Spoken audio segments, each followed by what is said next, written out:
My name is Rhapsody, and welcome back to Disco Elysium. Is there anything else I need from the corpse man? No, enough. Alright, let's bounce out of that. What exactly are we looking to do right now? Get the body down by going to Evrart Claire. Talk to Titus and establish authority. Titus.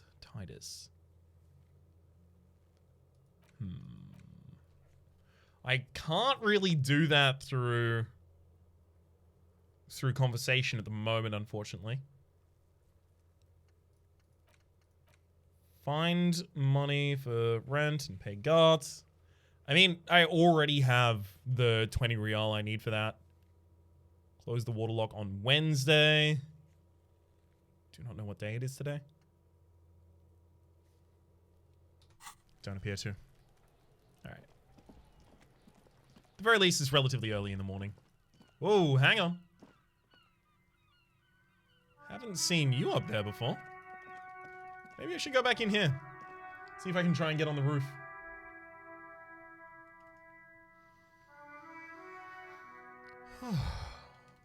It's good to be back and playing this game. Took a week off, as I've mentioned in every other series so far.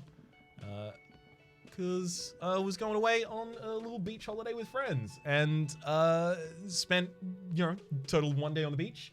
Got ridiculously sunburned while paddleboarding. And then spent the rest of the week just playing board games. Which, honestly, great time. I'm gonna knock. Door is closed, there's no answer. You hear the shower being turned on somewhere inside. A tremendous loneliness comes over you. Everyone in the world is doing something without you. I'm so alone. Beauty, don't abandon me in all this ugliness or swallow the emotion. I'm gonna swallow the emotion. Door is closed. Knock again. Knock again much harder. Still nothing. The lieutenant gives you a quick glance. He doesn't like where this is going. Try the handle. The door can only be opened with a key or from the inside.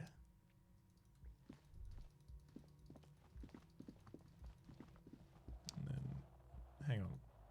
Let's actually check this on the inside as well. Excuse me? Can I not enter my own room? No, never mind, I can. What is this? Kim tries not to look at your broken down bathroom floor. Kim also tries not to look at the pile of tape viscera on the carpet, or a weird suitcase on the hat rack, or the potted plant dying in the corner, but it's all just too morbid to ignore. I did it my way. This is where the magic happens. You looking for destruction, or I'm sorry for this? Do I want to be sorry, cop? Say nothing. Nod stoically. He takes a step towards the door like he'd like to leave. Free experience for me, I think. And we'll bounce out of here. Okay, I'm just short on the ability to pay my rent for the night.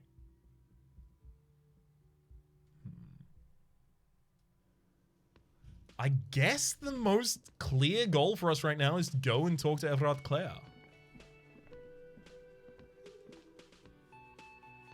Let's go get it done then. Oh, Evrart.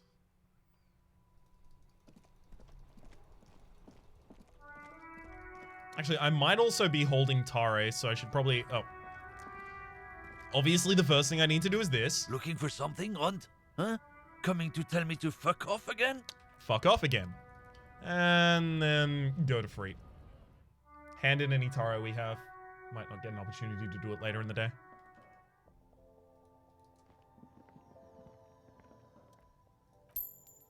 Hey, there we go. Yeah, we actually have the money for God. Sweet.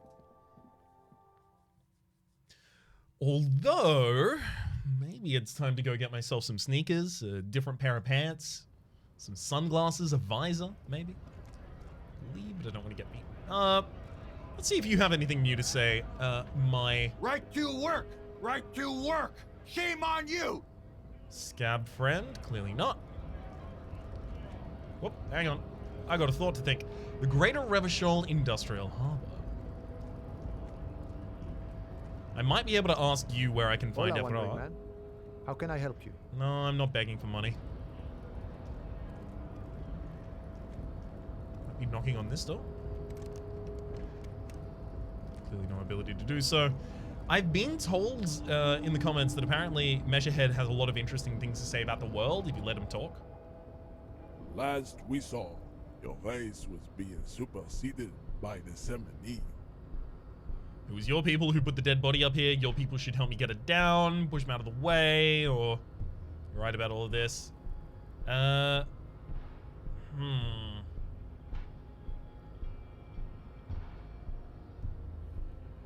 on, I need you to just move about 20 centimeters back. It is my task to keep the degenerate drunks from entering the army.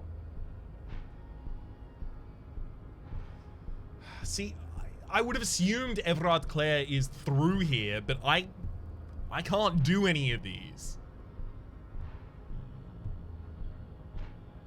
I'm probably gonna get punched in the face for doing this. Push him out of the way. That is right. You should leave the stage of history with dignity by inviting the other races to a great world war.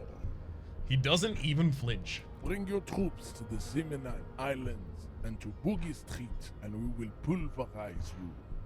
When you are gone, we will build a museum. The walls will be lined with bottles of Al Ghul, your beloved beverage. Inside, we will starve the odes to homosexuality called art and your microcephalic skulls. There may be a peaceful solution to all this. You could internalize Measurehead's race theory. He would take you as one of his own. No.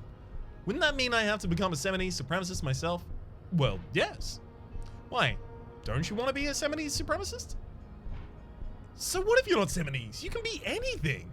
You serve the Union, don't they? Aren't they white? Formidable. Knock him out. I got a 6% chance to do that. Subscribe to his advanced right. Don't like that. You serve the Union, don't they? Don't you? Aren't they white? Don't be vulgar. White or not has got little to do with this. The race enigma runs much deeper than that. He turns his eyes towards the harbor, seemingly bored with you. Yeah, but you still serve them. How does that factor into your life? Mr. Clare is a man of vision and means. He has the will to confront polycultural capital. Something your race nativistic communists never did. Also, to serve is noble. It takes discipline. Your petulant individualism has only contributed to your race failure. It is lax and moronic. I'm no communist. Communism is pretty cool. Individualism, my jam. My jam is a mysterious fourth thing. Enough of this. Communism's pretty cool. Idiotic communism is the single greatest contributor to your race descent. Everywhere around you, the fruits of its failure to challenge the world order. Individualism, rock and roll music, sexually transmitted diseases. And above all, rampant multinational finance still reigning large. Tell me, where have you gotten your love of pathetic communism from? He leans closer. Degenerate youth culture? Rock and roll music? I got it from disco. It's true, I'm a rock and roll star and a rebel. Youth culture does not affect my thinking. Of course it does. You are a degenerate individualist and a rock and roll rebel, a pawn of international finance, and just like the rest of your ham-colored race. I am not so surprised you enjoy it much. This has happened to many of the side products of the inevitable cultural victory of the Semini's race. I don't know who the Seminis are. I've recently... I need to enter the harbor. You can take the body down yourself, maybe. Okay, I'll ask. Who are the Seminis? The South Island race, Haplogroup A4A. We are the rightful masters of the Insulindian archipelago. We descended from the Areopagites of ancient Pericanasis and arrived here 4,000 years ago, millennia before you. We are the future. That is all you need to know. So you were born and raised on the islands before you moved to Revachol? I am a descendant. The narrow sea of Ulanbuir are with me in my genetic dreams. I see young Seminese women walk into the grey mass of Ile de Fantôme, waiting on immaculate conception from the pale. So you did not come from the islands? No, He cranes his head. I have heard about it on the radio. He would be appreciative if you didn't further chase this line of inquiry in front of the women. So you're not really Seminese. You're just from Revachol. I'm from Cora. He changes tactics. And no, it is not just in Revachol.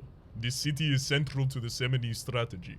Spreading through its trade networks, our culture will dominate the world. Whew. You have heard enough about our phylogenetic secrets for today. You have extinction to come to terms with, and never getting that dead body down from the tree. I haven't asked you about the dead body yet, friend. How do you know about it? Yeah. I was wondering if anything I just learned had changed either of these checks. Kim, what do you think about this? I think this racist is better than the last, but the next racist will be the really good one. That will be the... How do you know there will be a next racist? That'll be our lucky racist. The third. That will be our lucky racist. He will grant us 3 wishes. Your pedomorphic friend has quick wits. He leans in to inspect. A protruding occiput and indented zygomatic bone. The lieutenant does not flinch. You should keep him close. The congenital defect of farsightedness does not render him a complete invalid. He still has the use of his mind. Know anything about this mug? Show him the mug. He does not so much as glance at the object. Is this your kind of thing? Stop showing me your pathetic cup. I have no interest in it. He had nothing to do with it. Why are you not with the Hardy Boys? I am not the first line of defense. I am the last. He looks towards the coast defiantly. In addition, these so-called Hardy Boys are an effeminate clique of bodybuilders. Yeah, they're all bodybuilders through and through. Their company is spiritually degrading. You pick up on something artificial in his tone, like he's putting on an act. This is unlike him. He's usually more himself.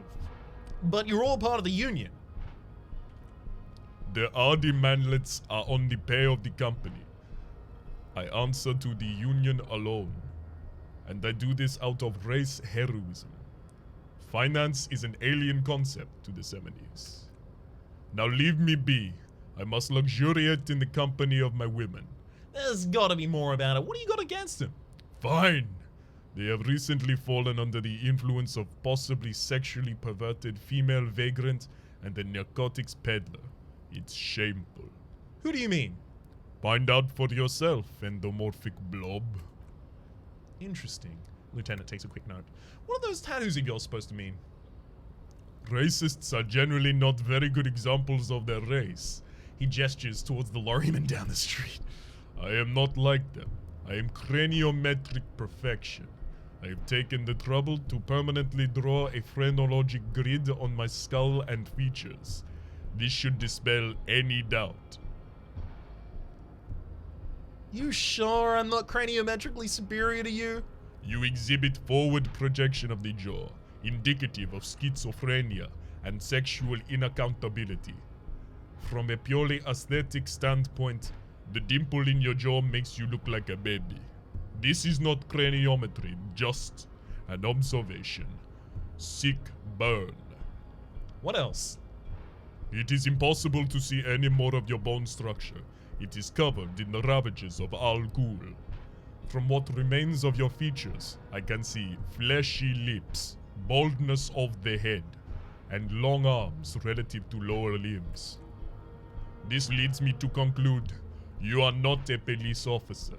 You are a common criminal, an offspring of murderers and sailors from Sur-la-Clef and Vesper, and possibly Even the degenerate shit herders of UBI. Interesting. So one of my ancestors was Sir the Clef and the other Vespa? Your racial heritage is uninteresting. It is the same as all Revacholians. Your parents and their parents made the decision to reproduce while under the influence of Al Ghul. That is the only reason you are here. Alright, well, We time for me still to need leave. get into the harbor. We need help with the tree situation. There must be another way. His gaze wanders over the Whirling's roof to the yard.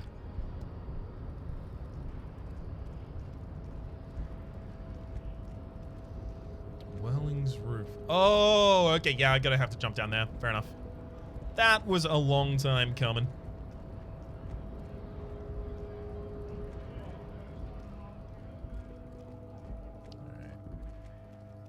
Probably gonna have to change my outfit a hell of a lot as well, and I gotta get there through Kuno's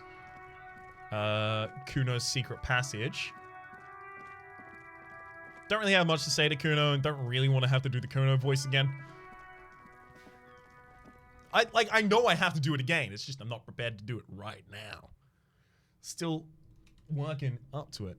And by the way, there was a mention a couple episodes ago, but it was those episodes were pre-recorded for a while, that I should probably stop giving so much commentary over my own attempts to do the voices and accents and how some of them end up traveling and stuff like that.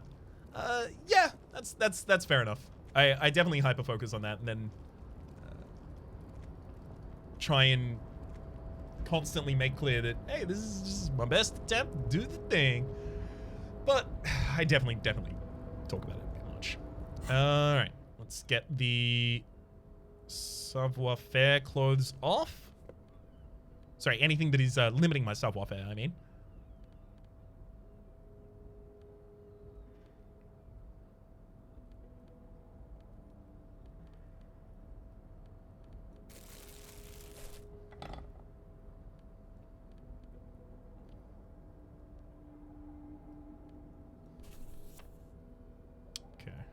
Anything else increase my savoir?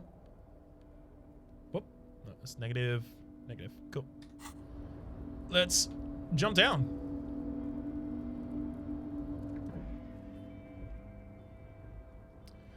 Jump right over the ledge. Ooh, we succeed.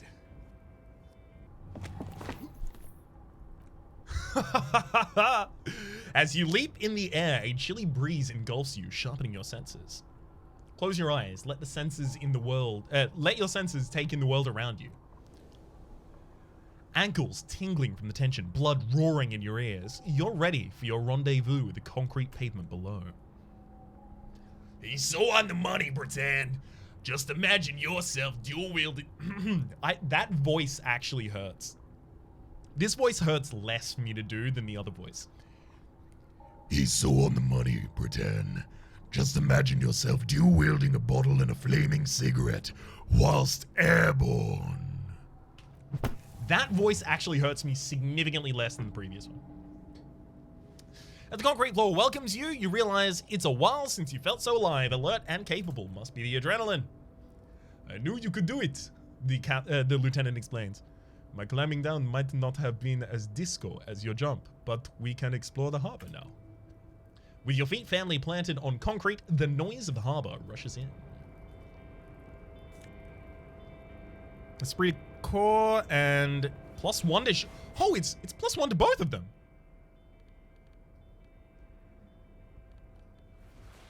This is just Esprit Corps. Yeah, so this is just generally better. Obviously, I'm going to want to put it on just so that I can check the pockets, if that's possible at all. I suspect that's probably where our gun is. A police cloak made of heavy tarpaulin. It would be nigh wind and waterproof if there weren't 3 bullet holes scattered on the surface.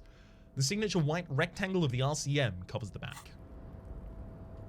I was kind of expecting that my character would have a thought that was going to be rummaging around in my pockets. Guess not. Collecting rainwater. Oh, hang on. It's probably a good idea to pop my plastic bag back. Oh! Numerous bottles of Commodore Red and potent Pilsner. at least 3 packs worth of cigarette butts. All those empty wine bottles and cigarette butts on the ground, someone really partied hard out here. Wait, how hard? Well, they went through 6 bottles of potent Pilsner, 3 bottles of Commodore Red, and almost 4 packs of cigarettes. It was pretty damn hard. Did I do this? Well, the lieutenant looks at you, rather, then the bottles. Yes, I think we can say with relative confidence that it was you. This is really sad. I must have been miserable. Looks like I had a lot of fun. I'm still not completely convinced it was me. I must have been on an advanced scouting mission in the harbor. I'm gonna go with this is really sad. I must have been miserable. Yes, the lieutenant agrees. This scene isn't exactly ripping with joy. Let's just move on. He turns to leave.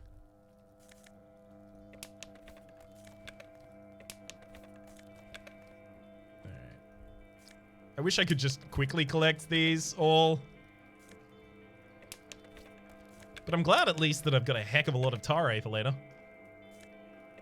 Or other Tare bottles. Excuse me. I'm going to be taking that. Thank you. So, there's only these 2 left for me. Kim, out of the way. Thank you.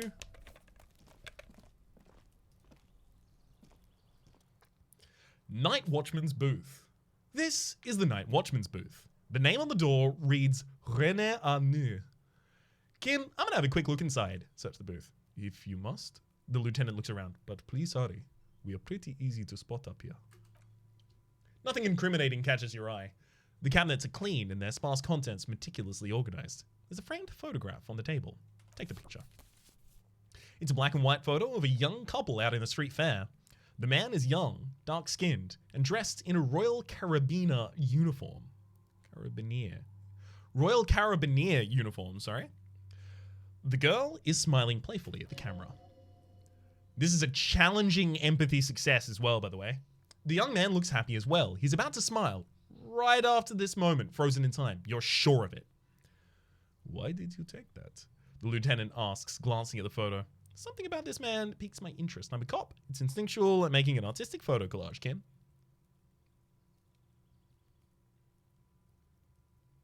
I'm a cop. It's instinctual to collect evidence. No. I'm making an artistic photo collage, Kim. I apparently got a Disco Elysium Copo dell'Arte. Say 5 art cop lines. I just got a GOG achievement for that. Of course you are, he says matter-of-factly. What murder investigation would be complete without an arbitrary photo collage?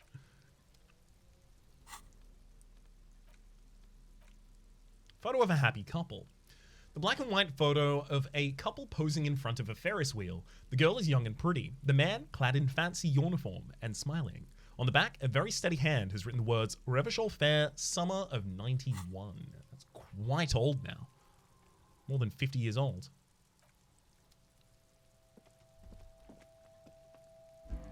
Okay, so inspecting the windows just takes me around the other side. Got it. I love that it's Copo dell'Arte. I imagine being a takeoff of Commedia dell'Arte, the Italian mountebank comedy form. White pines are printed on the screen covering. Looks like something. Didn't see the end of that line, unfortunately.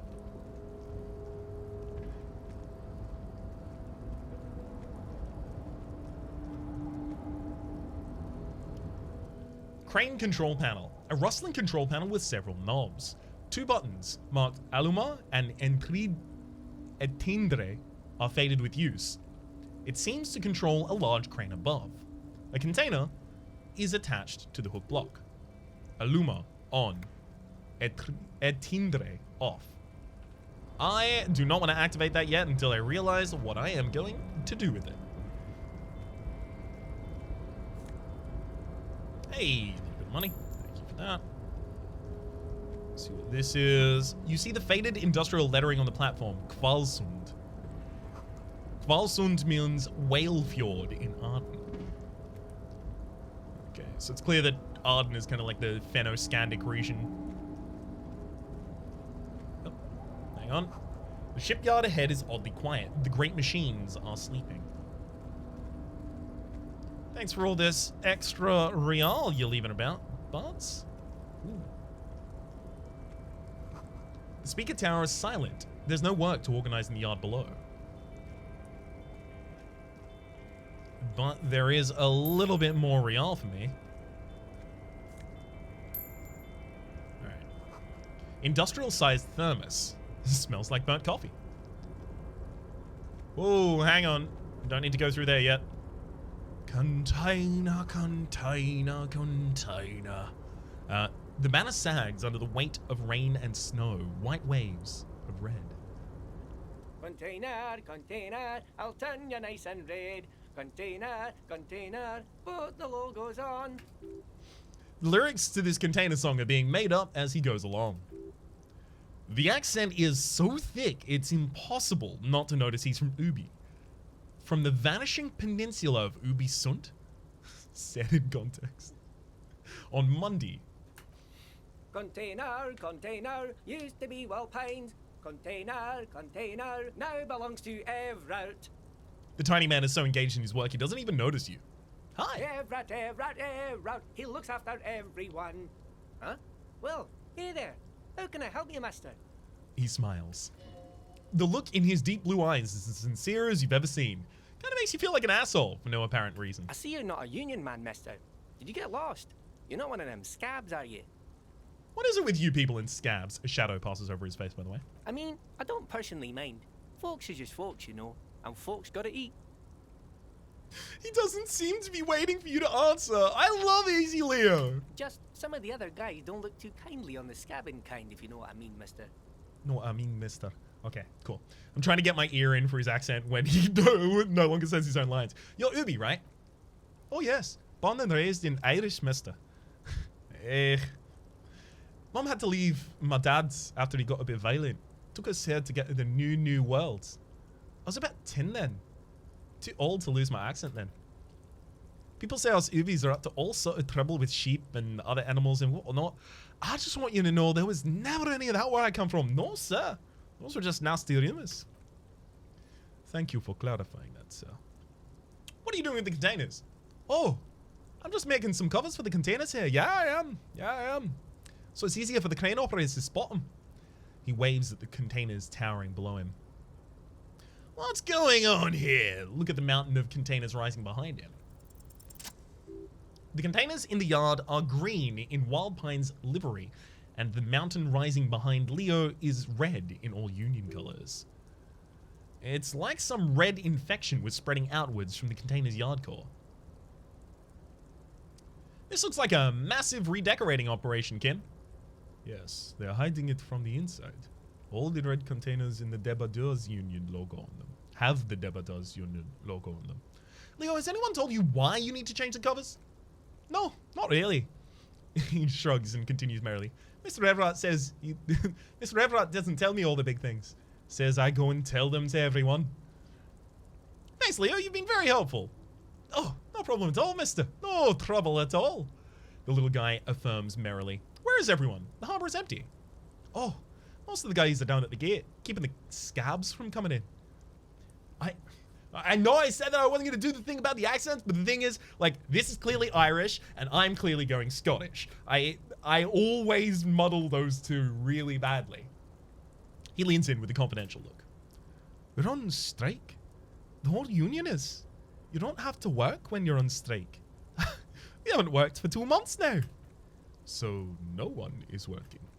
Not everyone is down there, of course. He chuckles. Mr. Evrart is in his office, where he always is, and Jean-Luc is guarding the gate. He pauses to think. But Titus and his boys got into some drunken trouble with Evrart, and Evrart sent them on a nice vacation for about a week or so. He stops, but seems eager to tell you more. What trouble did Titus and his friends get into? Oh, I'm not really supposed to talk about that. That's union business. He smiles and leans closer. Him and his boys stirred something up in town. Probably drank too much and got in a fight or something. I heard Mr. Evrart telling him to take some time off. Don't go all bad cop on this simple, friendly guy. What did they actually do? I guess the boys got a bit too rowdy and had to let out some steam. I don't know all the details, but That's just how boys are, you know. Haven't been in a fight since I was in middle school. Easy, Leo. Let's keep this on the hearties. He looks to you for assistance. Look at him. It's not going to be anything useful anyway. Don't fight it. Better to go with the flow. Too rowdy, Leo? What kind of fight did they get into? Did they kill a mercenary? Okay, Leo. Let's hear about this fight you got into. I remember when I was the runt of the class. He laughs merrily. The bigger boys always used to pick on me. You see, I had a bit of a temper back in my day. Flew off the handle like nobody's business. But Mr. Evrart and his brother always came to help. They always beat old Neil Becker so bad he needs stitches on his head. He chuckles again. No, never started another fight with anyone after this. Mr. Evrart and Mr. Edgar are real nice guys, mister. You should go talk to Mr. Evrart. I'm sure you'd be good friends. He's friends with everyone around here. The little guy starts coughing. You're never getting anything useful out of him. It's good enough you found out Evrart has a brother named Edgar, and he helped Leo. Do you work here? Yes, yes. Everybody needs a job, and this is mine. I'm Leonard, by the way. Leonard Bellick. But everyone just calls me Leo. The little man raises his hand in a welcome gesture. I'm like Mr. Everart's right-hand man when Mr. Edgar's out of town. Mr. Edgar's right-hand man when Mr. Evrart is out of town. He chuckles. Actually, Miss Beaufort is the right-hand man, but she's a lady. A good-hearted chuckle again. Who is this Miss Beaufort? The lieutenant looks up at Leo.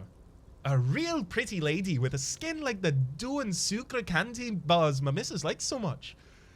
Them are real nice to suckle on once the dinner is done and me and the missus sit down beside the radio.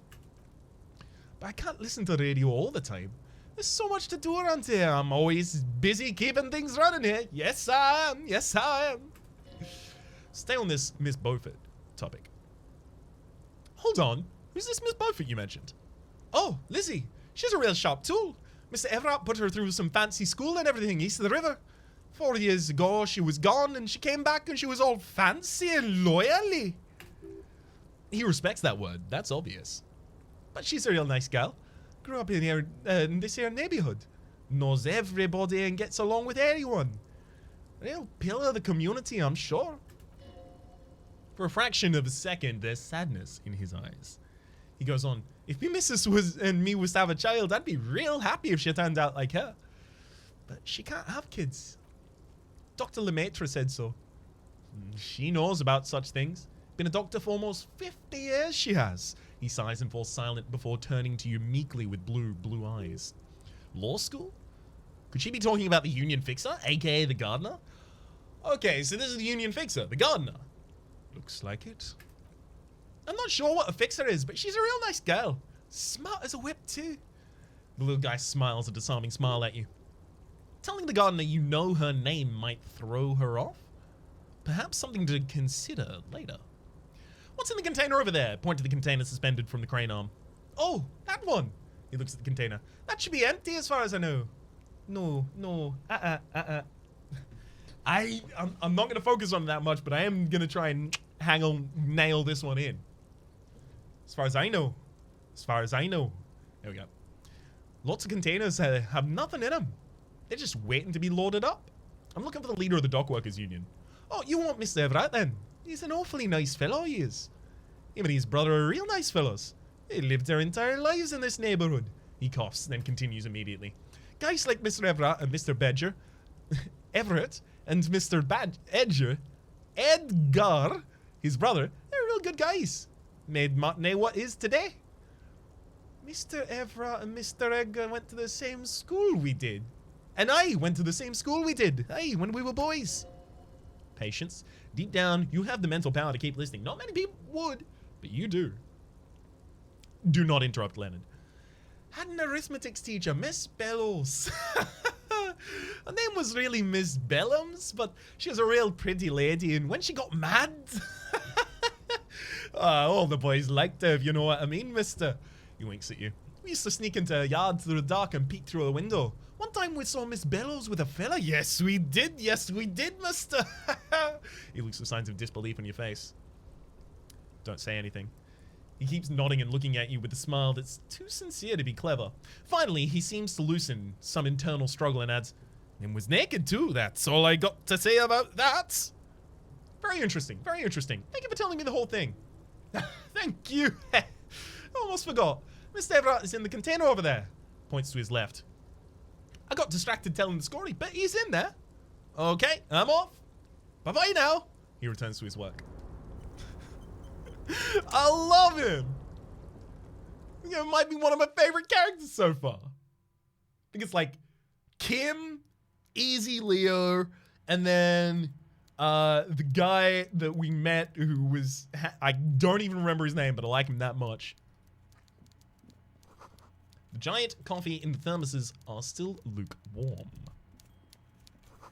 A stair of pallets leading up. Oh, that kind of like giant desk and the figure hunched over it kind of reminds me of Junktown in Fallout 1. There was a casino owner. There was a casino owner and a sheriff. I can't remember the name of the casino owner at the moment, but the whole idea was effectively you were choosing between law and order and the place kind of withering a little bit, or things being a little bit more organized crime, dodgy, gambly kind of stuff. But that actually makes the town thrive. It's an interesting qualm in that game. I don't think it would necessarily change my decision, but yeah, there's just the vista of this kind of reminds me of that very intensely. Taxidermy fish that tells time. Before you is a walrus of a man seated behind a large desk. He looks up to you from his work, not the least bit surprised to see you. With great effort, he straightens himself up in his chair, yet says nothing. He simply stares at you. A typical power play. Wait for him to speak first. Show him you've got the backbone. Say nothing, look him dead in the eyes. The one good eye of this man fills you up without even flickering. The other, his lazy left eye, is constantly moving like a goldfish in a tank. Grotesquely magnified by his +6 glasses. Amblyopia, a childhood condition. For a moment, you don't know where to look. It's unbearably humid in this trailer. Beads of sweat slide down the man's forehead. Keep staring. At first, nothing happens. His face wears a wide and self-satisfied smile. Every now and then, he smacks his big lips. So... He begins to speak, albeit very slowly, purposely leaving a pause after his opener. Mr. Dubois, Mr. Kitsuragi, how nice that you found a moment to pay a visit to the Debargers Union. I'm Evrart Clare, head of this little operation here. Head of this little operation here. Okay. Also, by the way, we just learned our name. Henry Dubois. Please, have a seat. He gestures to a tiny folding chair opposite his giant desk. The folding chair looks like a torture device. Extremely uncomfortable. You go ahead, detective. The lieutenant nods at you, then the chair. Whatever he has in store for you, it can't be good, he thinks. I'll do my best. Forget about that. What's with this Dubois stuff? You're getting some seriously bad vibes from that name. Actually, I'm in a little bit of a hurry right now. Have a good day, Mr. Dubois. I'm sure I'll be seeing you around. Okay, Evrart is nasal. Have a good day, Mr. Dubois. I'm sure I will be seeing you around. So, yeah, it's a little bit more rounded than that. I'm going to work on it. But that's going to be in between the episodes. The reason I ended the conversation there is because I realized this is probably going to be a real long conversation. I do not want to end up with another 50-minute episode. For the moment, my name has been Rhapsody. The name of the game has been Disco Elysium. Hopefully you've been enjoying yourselves, and hopefully we'll see you next time.